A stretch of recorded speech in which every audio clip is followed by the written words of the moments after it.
our next speaker is Serge Cantat, who talks on periodic ones of automorphisms of surfaces. Yes, thank you. Thank you very much. So I want to discuss the dynamics of holomorphic diffeomorphisms of complex projective surfaces, and in particular the distribution of periodic points. Okay, of so automorphisms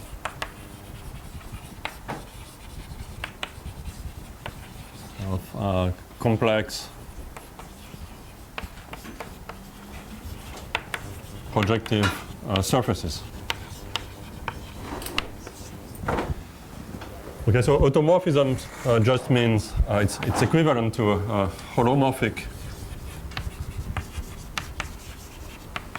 diffeomorphism.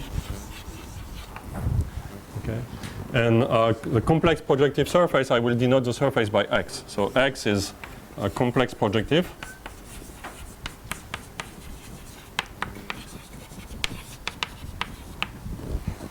So it's a two-dimensional object in the complex setting. So it's a real four-dimensional object, and it's embedded in some projective space over the field of complex numbers. Okay, and the automorphism that I want to iterate, I will denote it by F. Okay, so F will be the holomorphic diffeomorphism, or for short, automorphism of X. Okay, so what I want to describe is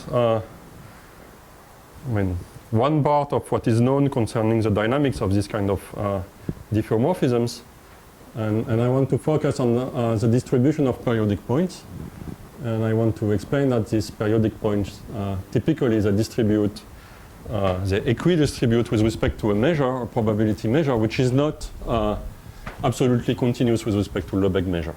Okay, so first I want to give examples. Okay, so type of examples you should keep in mind. Examples of such pairs F and X. Okay, so the first example is given by Torai. Not all of them, but some of them. So you start with an elliptic curve E.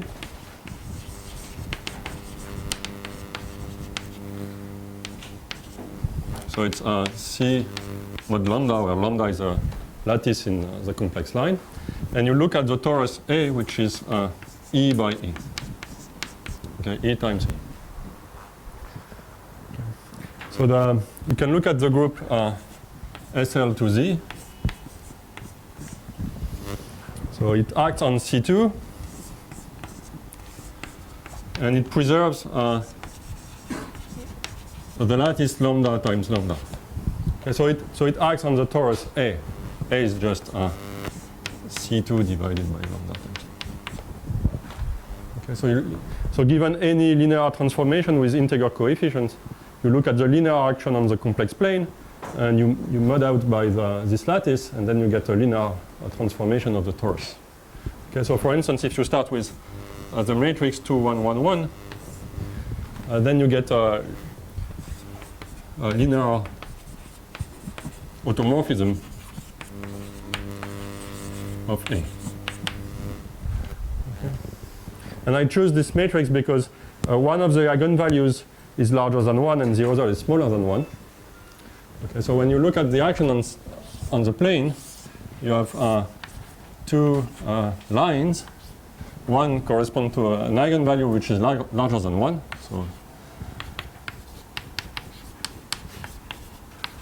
and the other one is the eigenline which corresponds to the eigenvalue which is smaller than 1, so it's 1 over lambda. And now the action on the torus on A, if you look at lines which are parallel to the first one, you get a linear foliation on the torus. If you look at lines which are parallel to the second one, you get another foliation on the torus. And the leaves of the first one are just multiplied by lambda, while the leaves of the second one are just contracted by 1 over lambda. Okay? So it's a typical Anosov diffeomorphism.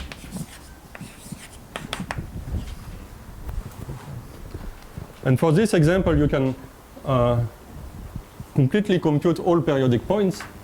You know, this torus is a group for the addition, and periodic points are exactly torsion points on this torus, so they are dense. And if you look at periodic points of period equal to n, then you get a finite number of periodic points. And when n goes to infinity, these periodic points, they equidistribute with respect to Lebesgue measure. Okay, so here, periodic points of period n equidistribute toward the Haar measure or Lebesgue measure in A. Okay, so if you sum over all periodic points of period n, so let's say the transformation is f, so you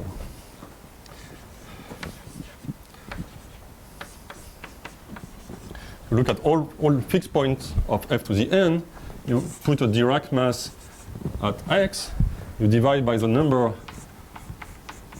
of, so depending on n, of such points, and you take the limit, then the limit is, this limit of probability measures is a Haar measure.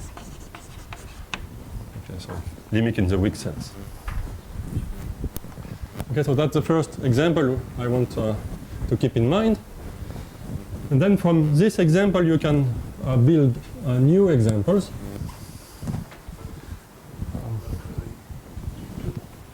Do you have any explanation of why this is true?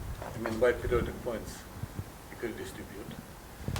Okay, so let me give you another statement. Okay, you take R, let's say Rm mod Zm. Okay, and you look at periodic at rational points here. Okay, it's your Qm mod Zm. Okay, and so you just look at those points which are of type 1 over n times an integer point. Okay, so you get a finite number of points, so you get n to the m points, and it's like the well-known grid inside this set. Okay, these correspond to torsion points. Okay, so if you look at this finite set of points, when n goes to infinity, it equidistributes with respect to Lebesgue measure. So here it's something different because when you solve this equation, f to the n of x is equal to x, it's not exactly the points of order n that you get, or let's say, so it's a subset of the set of torsion points, but still you get the same equidistribution. Okay. So here it's obvious. It's not obvious, but it's not difficult to prove. Okay. What? Is it classical for I mean, it is called Riemann integral, no? No, the downstairs. Okay. It's Riemann integral, the upstairs. The upstairs. Yeah. It's not all torsion points. Yes, you can. Yes, you can do it in.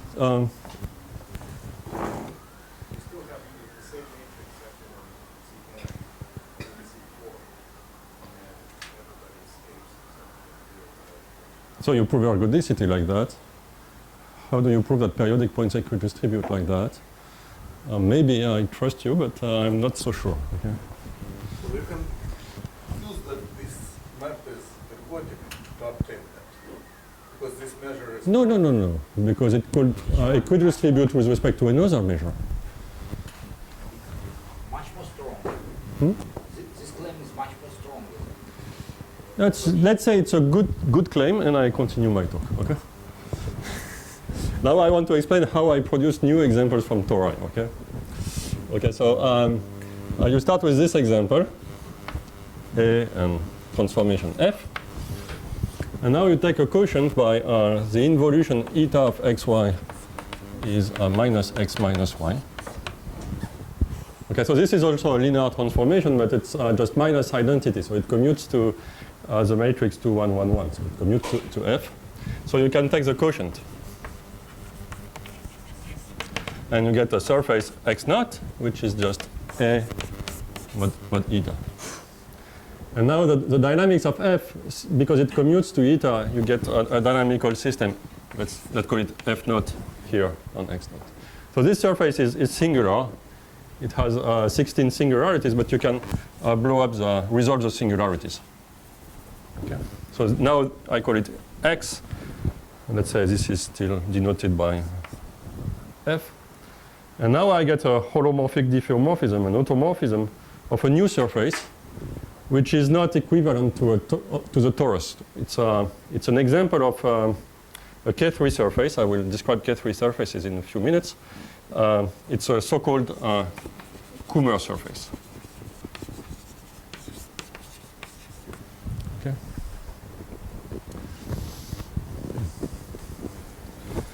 Okay, so these examples that you obtain from tori and linear transformations of tori, and then you can do this type of modifications. So you can take a quotient, or what you can do also, you can choose a finite orbit of the map. So you choose a periodic point, and you blow up this orbit. Okay, you blow up the surface at every point in your orbit, then you get a new surface. Okay, so you have basic natural manipulations on an example. So you can start with a torus, take the Kummer surface, blow up a finite number of points. This type of example, I will call them Kummer examples. Okay, a Kummer example is just a pair of a surface x with an automorphism f, which comes from a torus via this kind of geometric trick. Okay, let me give another example which is more interesting. So I take x in P1 times P1 times P1. So a surface of degree 2, 2, 2. So this means that if you work with affine coordinates, the surface is given by a polynomial equation. And the degree of P with respect to each variable is equal to 2. Okay, so if you fix y and z, then the degree with respect to x is equal to 2. So this includes terms like x squared, y squared, z squared. So the total degree is up to 6, but the degree with respect to each variable is 2. Okay, so and I will assume that x is generic in the family of such surfaces. So let's say general surface in this family. Okay, so it just means that you choose the equation at random. So in particular, x is smooth.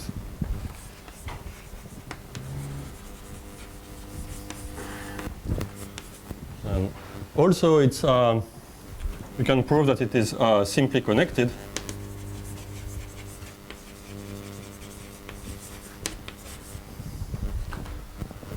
So it's not a torus. And also you can prove that the canonical bundle is trivial.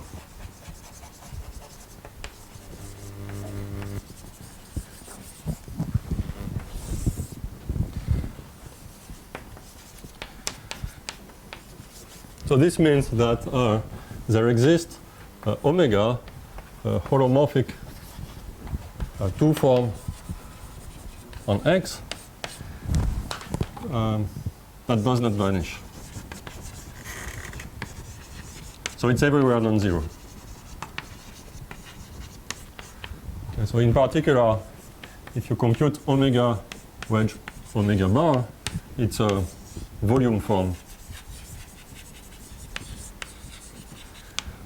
on X. Okay? So if you have these properties, then you say that X is a K3 surface. And these are examples of K3 surfaces. This is also an example of a K3 surface.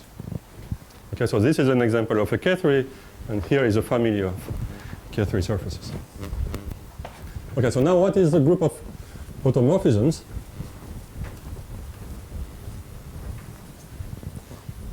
Let me draw a picture. So here is X.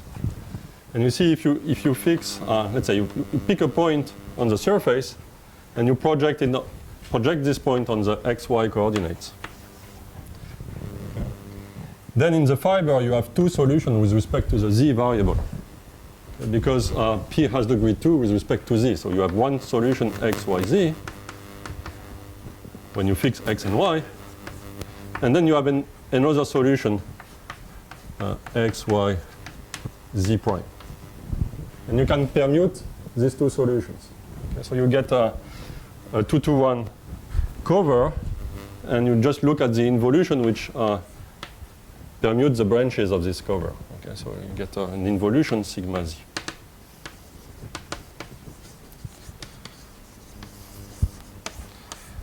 Okay. And if you project on the xz coordinates, you get another involution sigma y. And if you project on the yz coordinates, you get a third involution sigma x.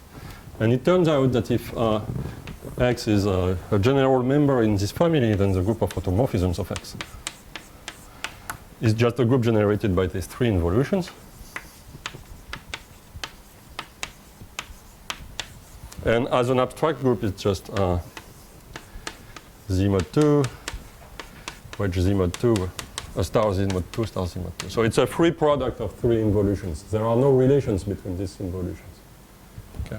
So for instance, if you compose the three involutions, you get a nice diffeomorphism of the surface with an interesting dynamics. So let's say F is sigma x composed with sigma y composed with sigma z. So that's a nice example of a holomorphic diffeomorphism of X. Another remark that I want to do is that the example that I gave before with the Kummer surface, when you start with an elliptic curve and then you mod by the involution eta, as on the left, then all these examples correspond to such surfaces, but singular members of these surfaces. So what I mean is that this surface, which is a singular surface, before you resolve the singularities, are given by surfaces of degree 2, 2, 2 in P1 times P1 times P1, but with singularities. Okay? So these examples are deformation of those examples. Okay, so you get an explicit family which is a deformation of this linear dynamics, and you get this type of automorphisms. Okay, so this is a type of dynamical systems that I want to study, and I want to look at their periodic points.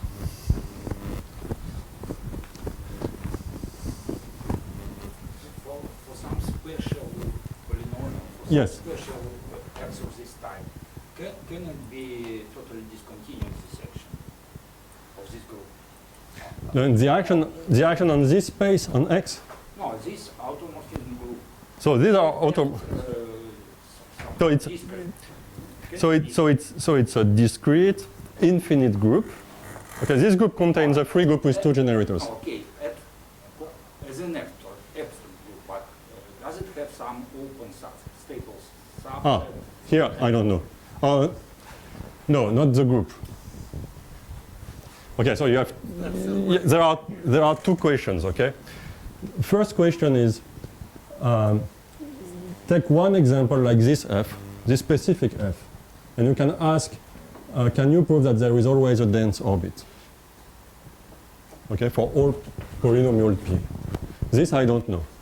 Okay. Now the second question is take the full group of automorphisms. So you take the three involutions and your group generated by the three involutions, and you ask, is there a dense orbit? And the answer is yes. Yes, the action is there. Why is there no more relations? I mean, it's obviously quotient of the two. Okay. I assume general here. No, Yeah, but Okay. I'm asking not about clear. general, some specific but smooth X. So if you do not put general, maybe there could be relations. This I didn't check. Okay. I think no, but yes. Which proves. There is no relation. Yes, you're right. There are no relations. Why? What was the next question? Obvious? I will do it in a few minutes. Okay. Yes, all right. Okay, let me first give. Okay. Okay. What I say is the following. Okay, so it's let's say. So it's an exercise in algebraic geometry. Okay. It's projected to a two. Okay. Let me give you the exercise. Okay. You start with an elliptic curve. Okay. And you look at it as a cubic curve in P2 in the Weierstrass model. So y square is blah blah blah. Okay. And now I say you take the following map. So you take x, y, which are points on E. Okay, so it goes from E times E to something. You draw the line, x, y, you get a point Z. Okay, and now you'll just look at the first coordinates. So given 2 points on x and y on E, you get 3 points in P1. Okay, so you get a map from E times E to P1 times P1 times P1. Okay. And I say that this map is just taking the quotient as in the Kummer example here. Okay, so starting with an elliptic curve E, this Kummer surface is a surface in P1 times P1 times P1. Okay, and you just check that it has degree 2 with respect to each variable. It's obvious, yeah. So somewhere here in this family you have these Kummer examples, but they are singular K3 surfaces. Okay, let me talk about topological entropy.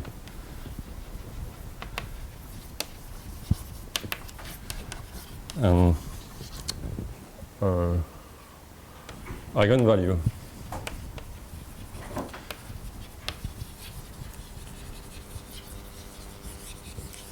On cohomology. Okay, so you take such an automorphism of a complex projective surface, and you look at the action of F on the cohomology. Okay, and I will consider the action of F on the second cohomology group. So that's 2. And you get an integer matrix acting on the cohomology. Okay. And then this action, because F is holomorphic, preserves the Hodge decomposition. So you have a H20, H11, H02. And I will focus on H11, let's say with real coefficients. Okay. And now I look at the largest eigenvalue of F, or more precisely of F star on the cohomology.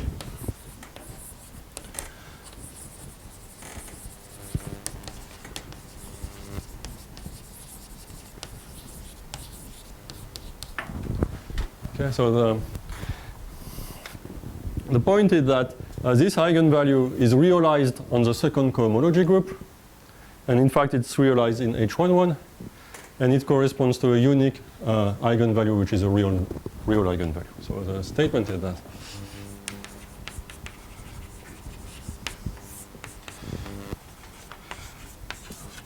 if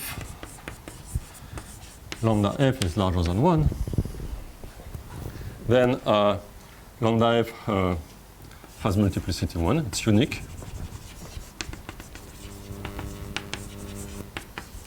So there is just one eigenvector, eigenline corresponding to this eigenvalue.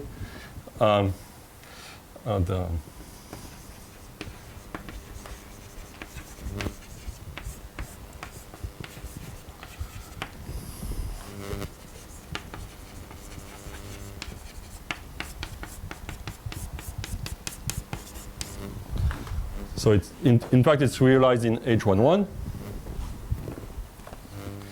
But lambda f is an eigenvalue of f acting on the cohomology, and so since the action is given by a matrix with integer coefficients, lambda f is also an algebraic integer.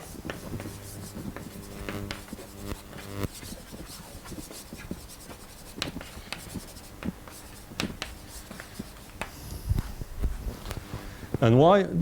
So this is not completely obvious that there is only one eigenvalue like this, okay? But it is not hard to prove, so I won't prove it. And what I want to explain is that this eigenvalue is related to the dynamics of f.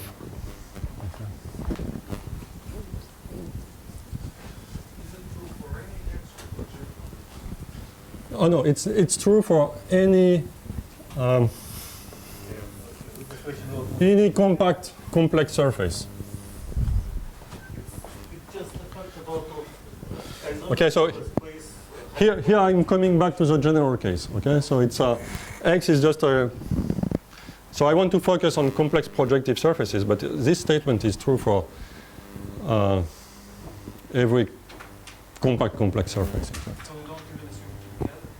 No, but it's not interesting if it is not Kähler because you kill this. This is not realized if it is not Kähler. So. Okay, you cannot find an eigenvalue with modulus larger than 1 when it's not Kähler. So. No, for this statement it works. I repeat, it works for all compact complex surface. And there are examples when it is not working. Okay. But in the talk I want to focus on complex projective surfaces, but this first statement works in full generality. Okay. And so I want to relate this to dynamic. Oh yes, except this. Okay. But just because if it is not Kähler, then you cannot have an eigenvalue larger than 1. So the theorem is due to Gromov and Yomdin. Is that topological entropy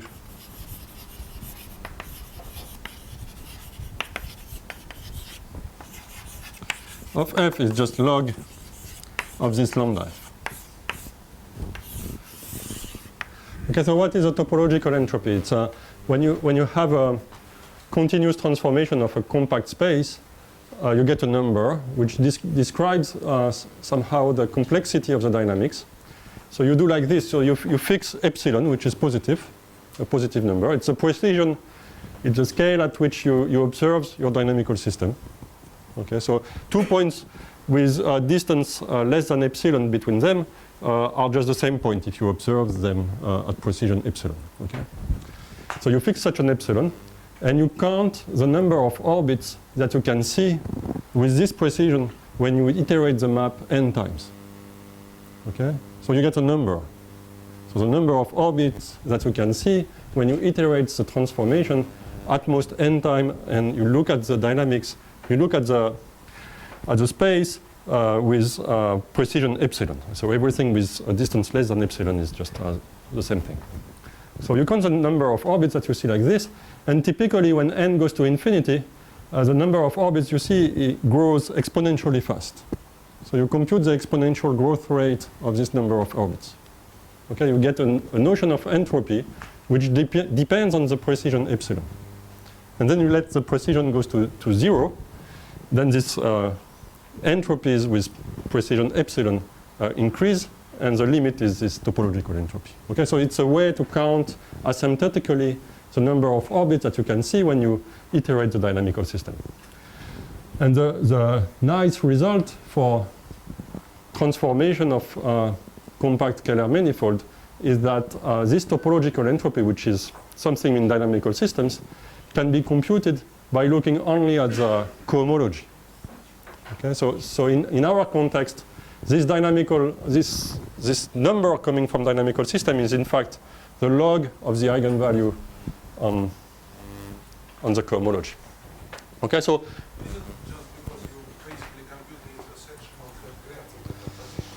Yeah, so it's there are 3 things. So first you look at the definition of topological entropy, and you see that it's related to the growth of the volume of the graph of f when you iterate f. So you look at the graph, say, of f, f squared, f cubed up to fn. So the topological entropy is related to this volume. And there are two things which are important in Kähler geometry. So first, in complex geometry, complex subvarieties, complex submanifolds are minimal varieties for emission metrics. So this gives you a strong link between topological entropy and the volume of these graphs. And the second thing is that volumes are computed in cohomology in Kähler geometry. So that's why you get, okay? So this gives you an upper bound, in fact, in the proof. Okay, so this argument that I gave is just the upper bound that the topological entropy is at most a log of lambda. And the lower bound is much more difficult, and this is the Yomdin bound. Okay? In fact, I never saw it. I tried to find. And it's not even. Yes, it is in Yomdin.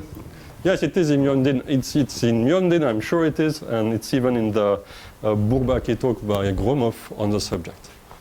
Okay?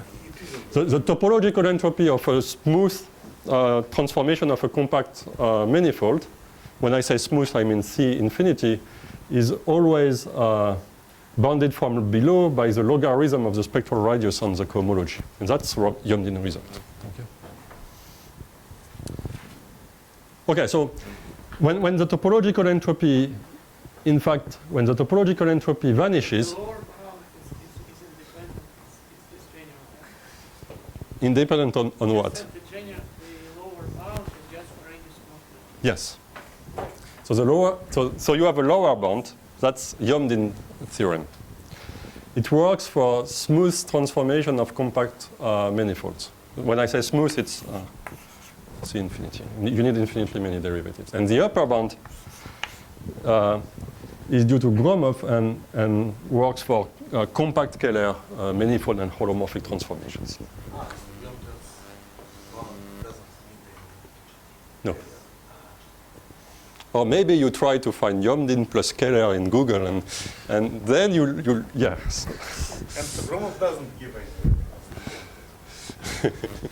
Okay, so the second thing I want to say is that when the topological entropy is zero, so when this number is zero, in fact the dynamics of F is very easy to describe. Okay, so one good example is when you have, for instance, in the case of the torus, you start with the matrix 1, 1, 0, 1 on E times E. But you see this matrix preserves a fibration because you have an eigenvalue 1. And so it preserves a fibration on the surface by elliptic curves. Okay. And this is completely general. So if F star has all eigenvalues of modulus 1, then you have two cases. Either F, or maybe some iterate of F, is just a flow of a vector field on the surface, and it's well known how the flows behave, or it preserves an elliptic fibration and it just acts by translation along the fibers. Okay, so we understand completely the dynamics when the topological entropy is zero. So now I want to focus on the case where lambda f is bigger than 1.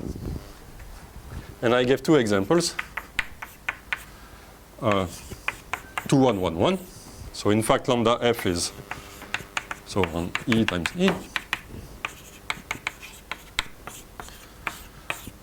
square. And the second example is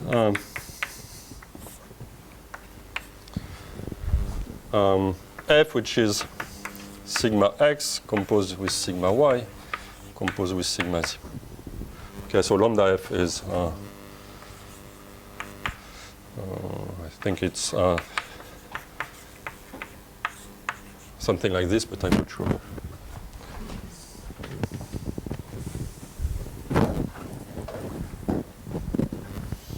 Misha, can you tell me what time it is?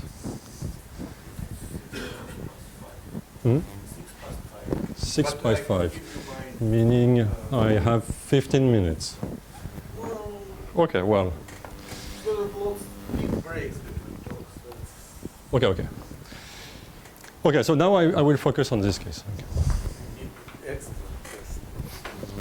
So, and I want to describe the action of f on this vector space. Okay, so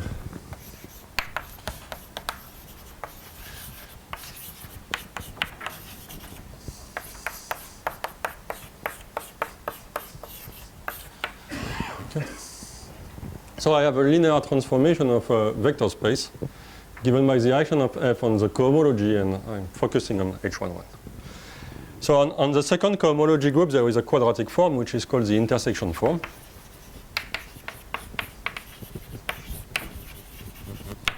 Okay, if you take two classes u, v in the second homology group, and you do the product, then you get something which is in the fourth cohomology group, and this has dimension 1 because x has dimension 4, and so you get a number, okay?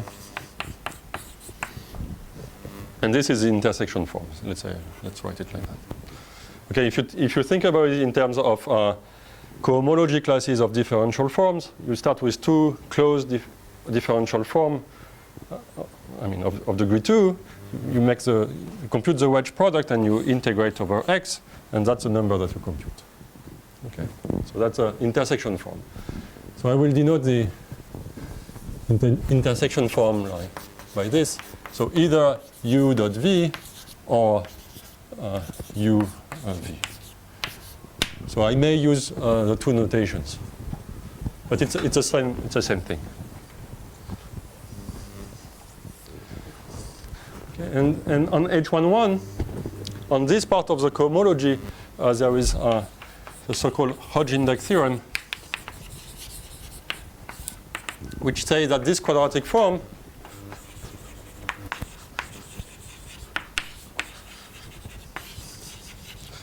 has signature 1 H11 minus 1. So this little H11 is just a dimension of this, the dimension of the space.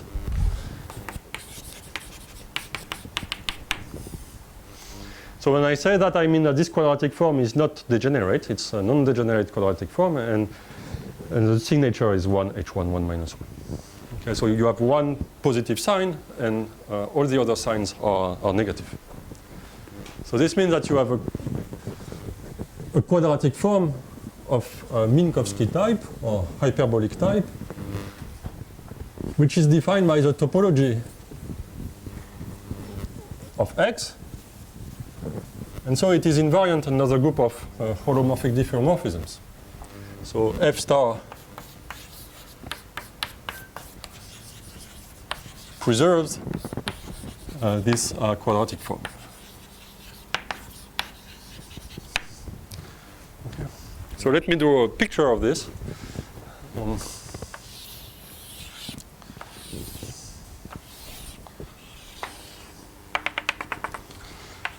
Okay, so the blackboard is H11. Okay, so this cone here, the isotropic cone, is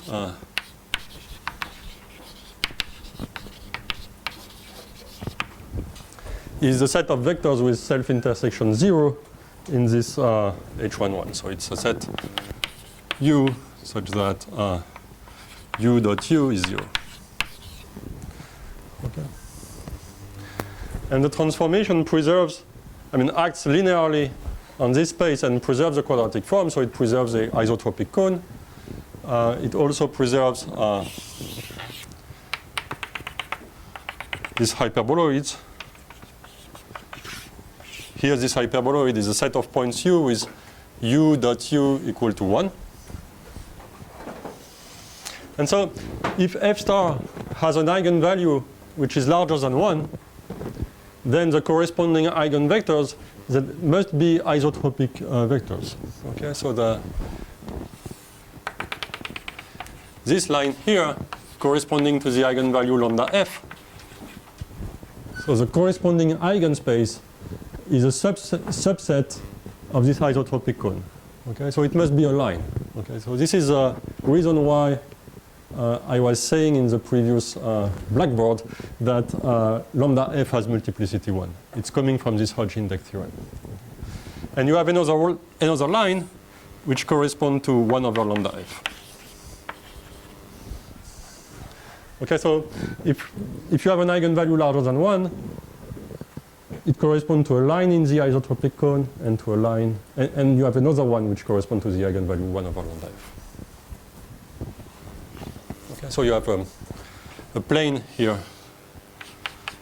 which is invariant by f. One is divided by lambda. One line is divided by lambda, the other is multiplied by lambda. Okay, and now look at the orthogonal complement with respect to this, with respect to the intersection form. So you take this plane and you take the orthogonal complement. You see on this plane you already see a positive sign and a negative sign. So on the orthogonal complement you see only negative signs. Okay. So the orthogonal complement of the plane generated by these two lines is contained in the part where the quadratic form is negative definite. No, I don't have color shock.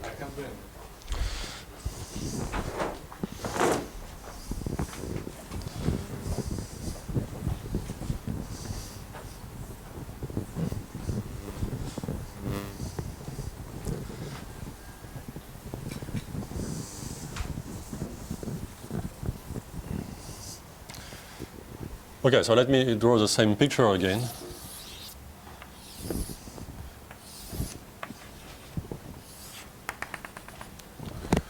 Yeah. Thanks. Okay, so let's say I have a plane here. And the orthogonal complement to this plane is a subset here. Is that colored chalk here? Okay, and on this subset, the quadratic form is negative definite. So you see you have one eigenvalue larger than 1, one smaller than 1, and all other eigenvalues that come from eigenvectors in this space. So they correspond to eigenvalues of modulus 1. So I draw the same picture here.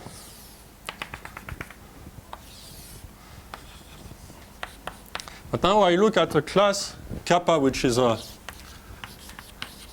Keller class. So the class of a Keller form. Okay, so all classes of Keller form, they determine a cone inside this space. Okay, so I take a point in this cone and I look at the action. Let's say it's here. I look at the action of f star on this cone. So if I take a Keller form and I translate this Keller form by the action of f, then I get a new Keller form. But the cohomology class, what happens? The coordinate along this line is multiplied by lambda. The coordinate along that line is divided by lambda. And here, the modulus is not changed. So when you iterate, the sequence of vectors that you get, it grows like lambda f to the n. And when we normalize, it converges toward this eigenline v lambda f. Okay? So you get, at the limit, you get a non-zero vector in this line. Okay, so this means that v lambda f is contained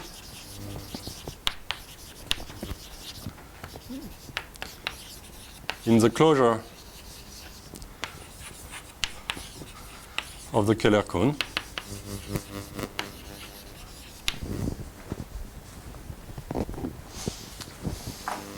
So you have sequences of Keller forms that you obtain like this, converging to points, when you renormalize, converging to points in this eigenline. Okay, is that clear? Okay, so now I want to define a positive current, a closed positive current, which is invariant under the action of f. So let me write it as a statement.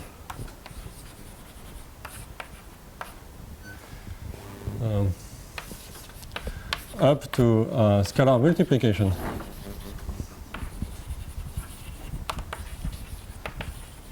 So you can multiply by some positive number, but modulo this multiplication, there exists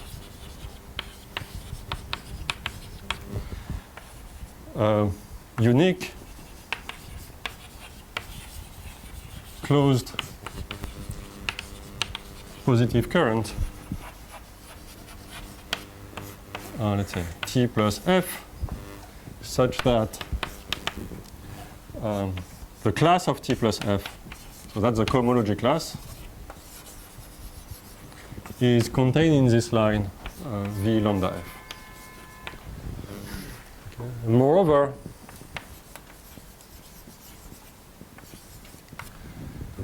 locally,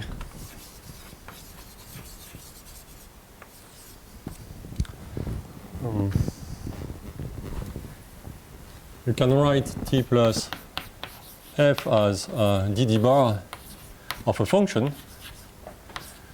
So let's say over by dd bar u for u a Hölder continuous function.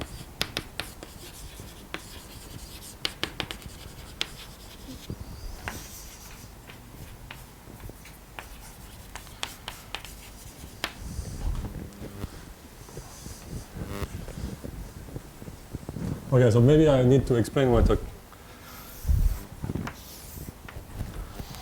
a closed positive current is. Okay, so let's say alpha is, let's start with forms. Let's say alpha is a 1-1 form. So a smooth 1-1 form. So alpha is something like, in coordinates is sum aij tzI tzj bar, where z1, z2 are local holomorphic coordinates. So you take a form like this, and you say that alpha is positive if when you restrict alpha to a holomorphic disk in X. So you take a disk which is parameterized by a holomorphic map in X. So you get a form of degree 2, so a 2 form on the disk. Then you want this form on the disk to be compatible with the orientation of the disk. You know, holomorphic disks, they have a canonical orientation. So you want alpha to be a positive, which means compatible with the canonical orientation. Or if you prefer, but I always mix up the order, alpha of a vector v and square root of -1 v must be positive for non-negative for every tangent vector v at every point. Okay, so that's the definition of a non-negative 1-1 form. And now what is a current? A closed positive current.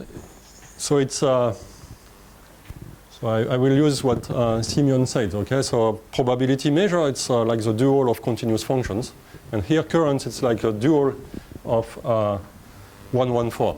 Okay, so you can evaluate a current on a 1-1 form. So it's something in the dual of the space of 1-1 forms. So it's a linear functional on 1-1 forms. Positives means that it takes non-negative values on positive forms. Closed means that it vanishes on exact forms, and that's it. Okay. And you know that when you have a probability measure on the complex line, then you can write it as the Laplacian of some subharmonic function. And here for closed positive currents, you can do the same. It's Laplacian, so dd bar, it's like Laplacian of u, which is a pluri-subharmonic function. Okay. So what is... But should you ask that the function is somehow continuous in some... Here? No, I mean... you said what it current is, but... Yes, when I say 1-1 form, here I'm using test forms, so smooth 1-1 forms. But current is functional. So the current is a functional on the space of 1-1 form. Say it's continuous with respect to... first, you look at a smooth 1-1 form, infinitely many derivatives. Okay? And you want the current to be continuous with respect to... But then if it is positive, it has order 0 automatically, which means that it is continuous in the C0 topology for 114. Okay. And the function U here is, in full generality, a positive current, a closed positive current is dd bar of a pluri-subharmonic function, which is locally integrable, but not more. But here it's Hölder continuous. Okay. And the proof is not difficult because you pick a point. You pick a point in here. As I explained, you can write this point as a limit of Keller classes. Okay. So a Keller class kappa gives you a closed positive current. So T index kappa it's the following. You take a 1-1 form alpha, and then you multiply alpha with kappa, and you integrate over x. So to a Keller form, you can associate a closed positive current. Okay. So every Keller class is represented by a closed positive current.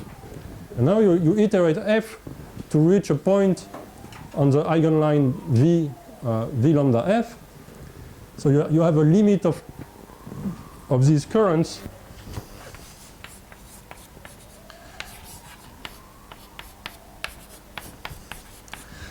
So you look at this sequence of currents. In cohomology, this sequence of currents converges to a point here.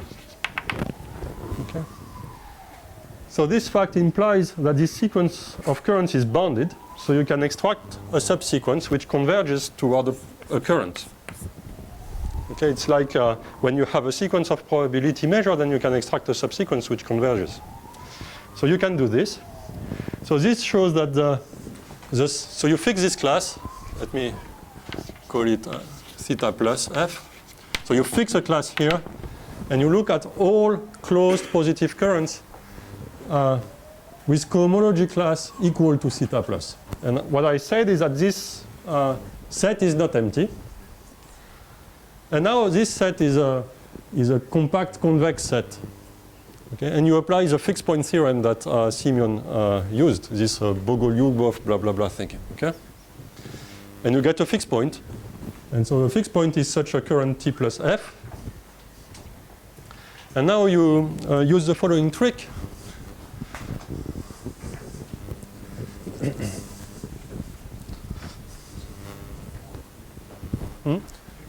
For the action of F star. Well, that's because I didn't write something. Moreover, locally, this. And by the fact that it is unique implies this, okay?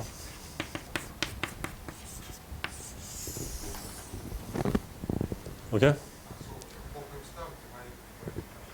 Yes, you see, so on the cohomology level, so when you look at the class, this is given by definition, okay? What I say that this class is represented by a unique closed positive current. And because there is a unique closed positive current in this class, then of course you get this.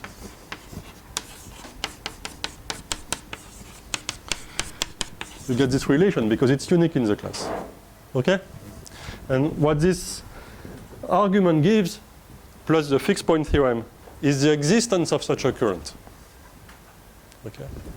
And the part which is not obvious is that, but it's not difficult, it's that locally it has Hölder continuous potentials, and moreover it's unique. There is a unique current like that in this class. Okay, so I won't prove it because I want to state the goal of my lectures before I finish.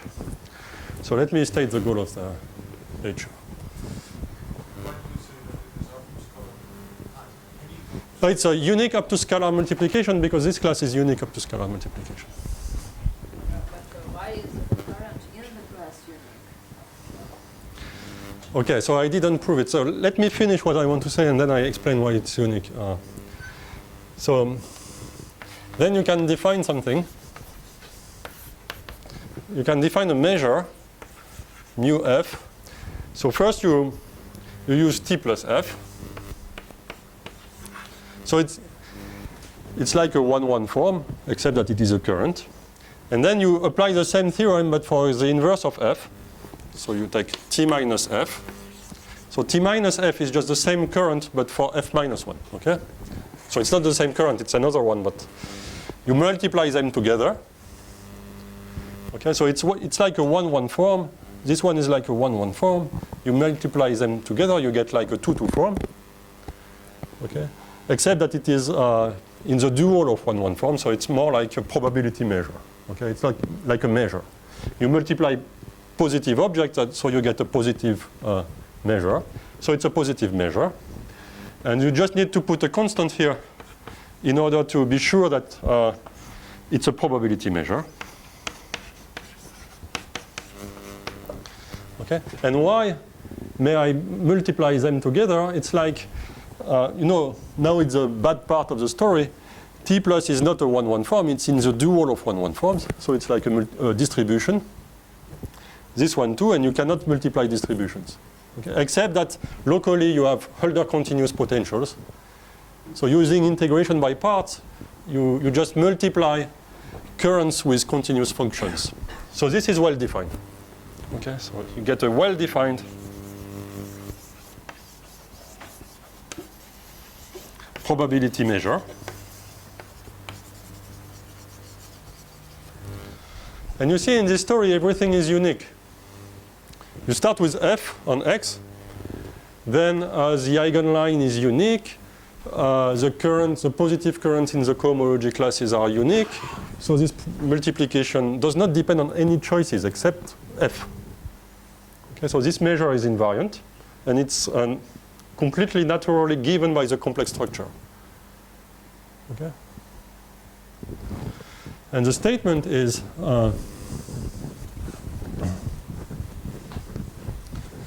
the following one. So that's the goal of my lectures.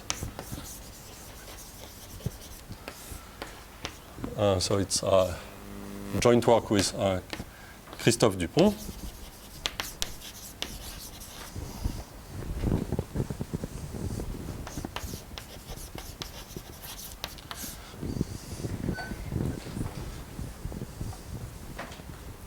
So first,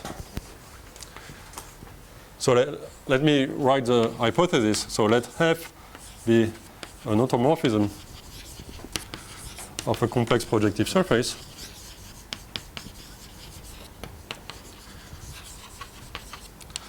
with lambda F larger than 1. And the first statement is that isolated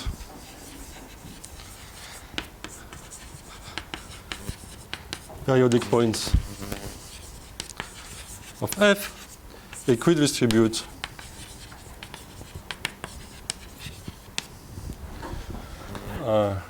with respect to mu F. So let me write the meaning of this statement. So you look at all periodic points of period n. So Fn of x is x. Okay, when you write this equation, so it's what you get is an analytic subset of x. Okay, so you may have periodic curves and periodic points. Okay, you may have curves of fixed points and isolated periods. So you just take the isolated x in this it's in this analytic set. So I don't count. You are not counting on points which are contained in a curve of fixed point, and you put a Dirac mass on x. You divide by the number of such fixed points. So roughly, the number of fixed points is lambda f to the n. Then I say that the limit is mu, as n goes to infinity. Okay, so that's the first statement.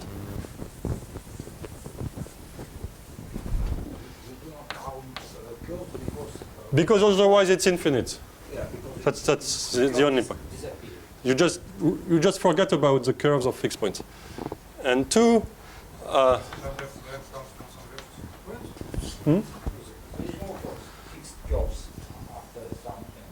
what was your question, Kostya? Why do you have this lambda f to the n power? Is some kind of Yes.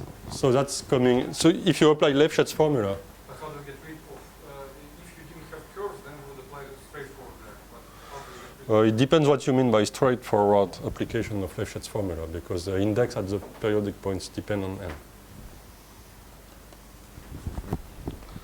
But the statement is this one. So here you can either put the number of fixed points, or you can put lambda f to the n, and you get the same result. Okay, so you divide by what you want.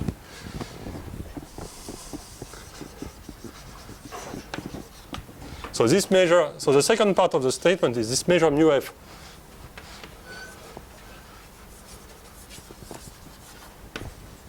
is absolutely continuous with respect to Lebesgue measure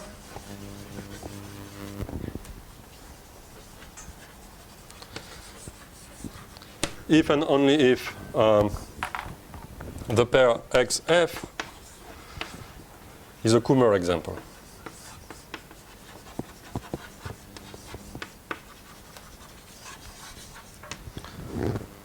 Okay. Is there any absolute continuous part otherwise? No. No absolute continuous Okay. part for Let's say statement 3. This is 3 and 2. Mu f is ergodic. And in fact, it's a unique measure of maximal entropy. Okay, so the fact that it is ergodic implies that you cannot have a mixed behavior of absolutely continuous and singular parts. So either it's absolutely continuous or it's fully singular. Okay. And so the statement is that at the very beginning I gave examples of tori, and then I gave example coming from tori, which I'll call Kummer examples. And the statement is that if this measure is smooth or absolutely continuous with respect to Lebesgue measure, then automatically it's a Kummer example. Okay, so for instance, in this family of degree 2, 2, 2, if you take a general member of the family, then this measure is singular with respect to Lebesgue measure. So you have a K3 surface, you have an automorphism of the K3 surface, and you have two objects on them. On this surface, you have the measure which is given by the repartition of periodic points, and you have the volume form coming from the fact that it's a Kummer K3 surface, and these two measures have nothing in common. Okay, the second one is the first one is singular with respect to the second one. Okay, so the natural volume form which is given by the fact that the canonical bundle of a K3 surface is trivial does not describe the distribution of periodic points. Okay. So I think my time is completely over now, so maybe I should stop now.